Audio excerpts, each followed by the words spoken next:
Les barrages hydroélectriques sont souvent considérés comme les sources d'énergie les plus avantageuses. D'un point de vue énergétique, certes, avec un rendement autour de 90%, mais aussi du point de vue écologique. Pourtant, ces barrages représentent l'une des plus grandes interventions humaines dans le cycle hydrologique, et ainsi leur impact est donc pas négligeable. Surtout pas au Québec où 95% de l'énergie produite vient d'une station hydroélectrique. Allons donc voir la problématique et essayer de combler la chaire de recherche en écoulement diphasique au sein de laquelle j'effectue mes travaux de recherche. L'appauvrissement en oxygène dissous en aval des barrages représente l'un des facteurs les plus nocifs écologiquement en affectant la faune et la flore. En effet, l'eau turbinée favorise l'échappement d'oxygène vers l'atmosphère, comme on peut le voir sur l'image. La solution? Injecter de l'air.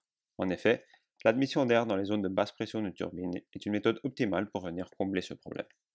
Bien qu'elle ait l'air évidente, les connaissances pour mener à bien une technologie capable d'aérer de manière efficace sont restreintes. Allons donc voir en quoi consiste ma recherche. Voici à quoi ressemble mon écran de travail la plupart du temps.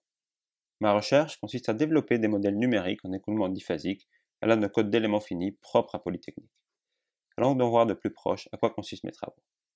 Pour être plus précis, je m'intéresse aux modèles de type Euler-Lagrange. Ces modèles consistent à résoudre la phase principale, pour nous l'eau, comme si c'était une phase continue et suivre individuellement les bulles ou phases dispersées. La phase dispersée, les bulles, sont entraînées par la phase continue sans tenir compte de la présence de ces dernières. Moi, je travaille sur un modèle où la phase dispersée aura aussi un effet sur la phase continue, en d'autres mots, que la phase continue devient une phase poreuse, d'où le nom de couplage bidirectionnel. Intéressons-nous aux objectifs de ma recherche. Ces objectifs résident sur le développement du modèle afin de simuler l'évolution des bulles sur un profil aérant. Ce modèle permettra le développement de l'environnement de calcul pour des composantes critiques des turbines et permettront la validation de routines dans l'outil de calcul de notre partenaire. Voici comment on procède pour arriver aux objectifs.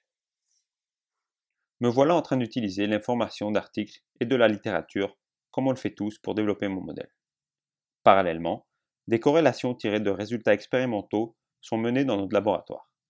Ces corrélations seront aussi implémentées dans mon modèle numérique. Après plusieurs cycles de validation et de vérification, et l'obtention de résultats convenables, nous délivrons à notre partenaire. Intéressons-nous maintenant aux impacts de ces recherches. D'un côté, nous avons bien évidemment l'impact énergétique. Une optimisation de l'injection se traduit aussi par une optimisation de la turbine. Par conséquent, ceci se traduit par un gain monétaire. Par la suite, nous avons l'impact écologique. Comme déjà expliqué, une meilleure oxygénation se traduit par une augmentation de la biodiversité en aval des barrages. Finalement, ceci entraîne un développement du secteur économique qui dépend de cette biodiversité. Il devient donc évident qu'il existe donc un impact économique et ainsi on y gagne tous.